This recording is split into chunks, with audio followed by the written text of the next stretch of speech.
தனியாவே போராடுறோமே, நமக்குன்னு யாருமே இல்லையே. சுத்தி சொந்தங்கள் இத்தனை பேர் இருந்தும் நமக்கு உதவியா ஒரு ஆள் கூட இல்லையே.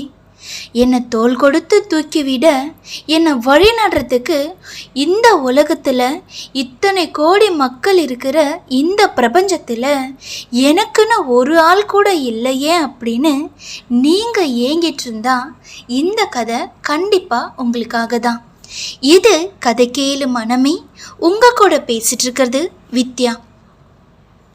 முன்பொரு காலத்தில் ஒரு அம்மா தன்னோட ஒரே மகனோட வசிச்சுட்டு வந்தாங்க.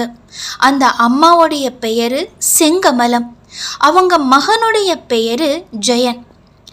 இளம் பாலகனாகிய ஜெயனுக்கு வித்யாரம்பம் செய்யணும் அப்படின்னு அம்மா செங்கமலம் நினைக்கிறாங்க.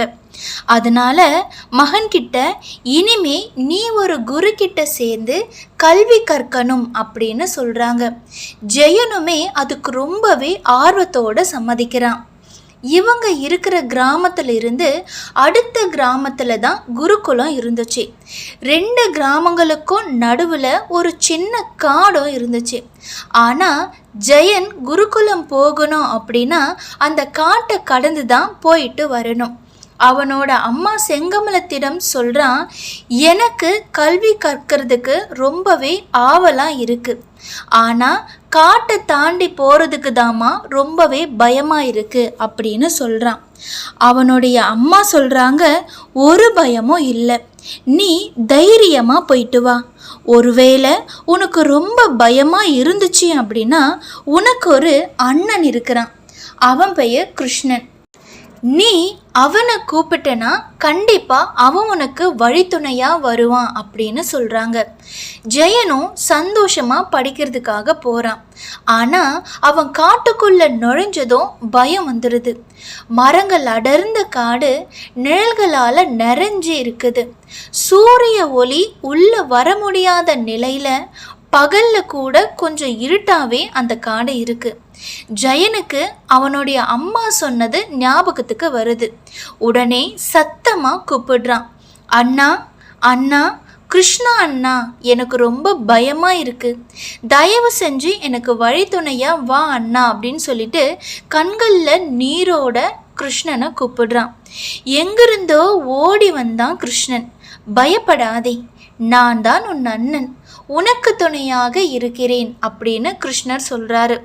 ஜெயனுக்கும் ரொம்ப சந்தோஷமாக இருந்துச்சு. கிருஷ்ணரும் அன்னைக்கு குரு சொல்லி கொடுக்க இருந்த பாடங்களை ஜெயன் கூட பேசிக்கிட்டு 2 பேரும் காட்டு வழியை நடக்கிறாங்க. காடு முடிவடைகிற இடத்துல ஜெயன்கிட்ட இருந்து விடை பெறுறாரு கிருஷ்ணர். ஜெயன் வீடு திரும்பும்போது மறுபடியும் கூட வராரு. இப்படியே நாட்கள் கடந்து போகுது. அவனுடைய அம்மாவும் மகன் சந்தோஷமாக படிக்க போயிட்டு வரதை பார்த்து ரொம்பவே ஆறுதல் அடைகிறாங்க. ஜெயனும் கல்வியில் ரொம்பவே சிறந்து விளங்குனான். குருவுக்கும் பிடிச்ச சிஷ்யனா திகழ்றான் ஜெயன். அந்த ஆண்டு முடிய போகிற தருணமும் வருது. குரு தன்னோட சிஷ்யர்கள் கிட்ட சொல்றாரு, நாளைக்கு எல்லாரும் வரும்போது தங்களால் முடிந்த தட்சணையை கொண்டு வந்து கொடுங்க அப்படின்னு சொல்றாரு. வீட்டுக்கு வந்த ஜெயன் தன்னோட அம்மா கிட்ட நாளைக்கு குரு தட்சணை கொடுக்கணும் அப்படின்னு சொல்றான். அவனோட அம்மாவோ ரொம்ப கஷ்டமான நிலையில இருக்கிறதுனால நம்மளால ஒன்றும் கொடுக்க முடியாது, நீ ஒன்றும் கொடுக்கலனாலும் குரு தப்பா நினைச்சுக்க மாட்டாங்க அப்படின்னு சொல்றாங்க. மறுநாள் கண்ணன் வழக்கம் போல வழித்துணையா வராரு. அவன்கிட்ட ஜெயன் குருவுக்கு காணிக்கை ஒன்றும் கொடுக்க முடியாத வருத்தத்தை சொல்றான். கிருஷ்ணனோ, வருந்தாதே, நான் உனக்கு ஒரு கலசத்துல பால் தருகிறேன், அதனை கொண்டு செல் அப்படின்னு சொல்லி ரொம்ப சின்ன கலசத்துல பால் ஒன்றை நிரப்பி தராரு. ஜெயனோ மன நிறைவோடு அதை வாங்கிக்கிட்டு போகிறான்.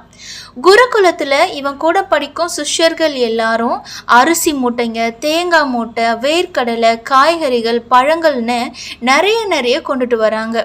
ஜெயன் ஒரு சின்ன கலசத்தில் பால் கொண்டு வந்து இருந்ததை பார்த்துட்டு கேலி செஞ்சு சிரிக்கிறாங்க. குரு தனக்கு பிரியமான சிஷ்யன் கொண்டு வந்த பாலை அன்போட ஏற்றுக்கிறாரு. அந்த பாலை அனைவருக்கும் பகிர்ந்து கொடுக்கறதுக்கும் சொல்கிறாரு. ஆனால் என்ன ஆச்சரியம் அப்படின்னா, எல்லாருக்குமே கொடுக்க கொடுக்க பாத்திரத்திலிருந்து பால் நிறைஞ்ச மாதிரியே இருக்குது, கொஞ்சம் கூட குறையவே இல்லை. குருவுக்கு சந்தோஷமாகவும் இருக்குது, அதிசயமாகவும் இருக்குது. ஆனால் ஜெயன்கிட்ட இதை பற்றி கேட்குறாரு. அவன் தன்னோட அண்ணன் கிருஷ்ணன் கொடுத்தான் அப்படின்னு கிருஷ்ணரை பற்றி குரு கிட்ட சொல்கிறான். குருவும் உன் அண்ணனை எனக்கும் காட்டு அப்படின்னு அவன் கூடவே வராரு. காட்டோட எல்லைக்குள்ள நுழையிறாங்க 2 பேரும். அதோ என்னோட அண்ணன் அப்படின்னு கிருஷ்ணரை பார்த்து கையை காட்டுறான் ஜெயன். ஆனால் ஸ்ரீகிருஷ்ணன் குருவோட கண்ணுக்கு தென்படவே இல்லை. அப்புறம் அவர் அழுது ரொம்பவே இறைஞ்சி கேட்குறாரு. ஜெயனும் வேண்டுதல் செய்கிறான். அதனால் ஒரு நொடி மட்டுமே கிருஷ்ணர் அந்த குருவுக்கு காட்சி கொடுக்குறாரு. குரு கீழே விழுந்து வணங்குறாரு. இந்த கதையிலிருந்து நம்ம தெரிஞ்சுக்க வேண்டிய விஷயம் என்ன அப்படின்னா, நமக்காக யாருமே இல்லை, நம்மளை தூக்கி விட யாருமே இல்லை, நமக்கு துணையாக யாருமே இல்லைன்னு சொல்லிட்டு நாம் நினச்சி அழ வேண்டிய அவசியமே இல்லை. நாம் ஏதோ ஒரு காரணத்துக்காக இந்த உலகத்தில் படைக்கப்பட்டிருக்கோம். நம்மளை காக்க வேண்டியது இறைவனுடைய பொறுப்பு. கண்டிப்பாக நீங்கள் தனியாக போராடினா கூட உங்கள் கூட எப்பவுமே இறைவனோட ஆசியும் அருளும் கண்டிப்பாக இருக்கும். இறைவனோட வழித்துணை நமக்கு கண்டிப்பாக இருக்கும். அதனால் நீங்கள் என்ன காரியம் செய்யணுன்னாலும், உங்களுக்கு என்ன கஷ்டம் இருந்தாலும் அந்த இறைவனை ஒரு நிமிஷம் வணங்கிட்டு, எனக்கு வழித்துணையாக இருங்க, எனக்கு பாதுகாப்பாக இருங்க அப்படின்னு சொல்லிட்டு நம்ம வணங்கிட்டு எந்த ஒரு காரியத்தை செய்யணும்னு நினச்சாலும் அந்த காரியம் வெற்றியில் முடியும். நீங்கள் தனியாக இருக்கிறனேன்னு வருந்த வேண்டிய அவசியமே இல்லை. இந்த கதை உங்களுக்கு பிடிச்சிருக்குன்னு நினைக்கிறேன். இந்த கதை உங்களுக்கு பிடிச்சிருந்தா லைக் பண்ணுங்கள், ஷேர் பண்ணுங்கள், மறக்காமல் நம்ம சேனலை சப்ஸ்கிரைப் பண்ணி வச்சுக்கோங்க. மீண்டும் ஒரு நல்ல கதையோடு உங்களை நான் சந்திக்கிறேன். நன்றி.